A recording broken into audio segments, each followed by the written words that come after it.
हे ईश्वर, हमें आत्मशांति दो उन चीजों को स्वीकार करने की जिन्हें हम बदल नहीं सकते, हिम्मत दो उन चीजों को बदलने की जिन्हें हम बदल सकते हैं, और इन दोनों में भेद जानने की सद्बुद्धि दो। तेरी इच्छा चले प्रभु, हमारी नहीं। सिर्फ आज के दिन, मार्च 21।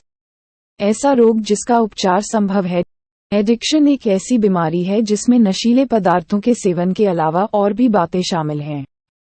बेसिक टेक्स्ट, पृष्ठ 3। NA की अपनी पहली मीटिंग में हम संगी साथियों के अनुभवों को सुनते हुए एकाएक अवाक रह जाते हैं कि एडिक्शन के रोग ने उनकी जिंदगियों को किस हद तक प्रभावित कर दिया है। हम सोचते हैं, रोग? मुझे तो केवल नशे से समस्या है। वे लोग किस रोग की बात कर रहे हैं? कार्यक्रम में कुछ वक्त गुजारने के बाद हम देखने लगते हैं कि हमारे ड्रग्स लेने के मानसिक खिंचाव और मजबूरी से कहीं ज्यादा गहराई तक हमारे एडिक्शन ने अपनी जड़ें जमा ली थीं। हमने पाया कि हम एक लंबी पुरानी बीमारी से ग्रस्त थे जिसने हमारी जिंदगी के बहुत से क्षेत्रों को प्रभावित किया हुआ है।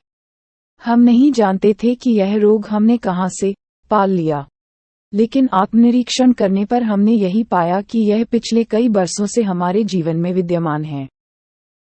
जिस तरह एडिक्शन का रोग हमारे जीवन के हर क्षेत्र को प्रभावित करता है, उसी तरह NA कार्यक्रम भी हमारी जिंदगी के हर पहलू को प्रभावित करता है। हम NA की पहली मीटिंग में पहली बार अपने रोग के तमाम लक्षण लिए हुए शरीक होते हैं। आध्यात्मिक शून्यता, भावनात्मक दर्द, शक्तिहीनता तथा अस्त व्यस्तता। अपने रोग के उपचार में हमें केवल मात्र नशे से दूर रहने से और भी ज्यादा बहुत कुछ करने की जरूरत है। हम NA के 12 कदमों पर चलते हैं और यद्यपि वे हमारे रोग को ठीक नहीं कर पाते, फिर भी वे हमारे घाव भरने शुरू कर देते हैं, और फिर ज्यों-ज्यों हम सुधरते चले जाते हैं, त्यों-त्यों हम जिंदगी के वरदान का अनुभव करते हैं। सिर्फ आज के दिन में 12 कदमों पर चलकर अपने रोग का इलाज करूंगा।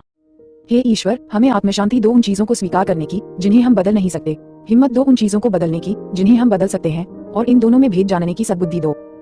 तेरी इच्छा चले प्रभु, हमारी नहीं। Thanks for watching. Like, make sure, subscribe at j_train_91.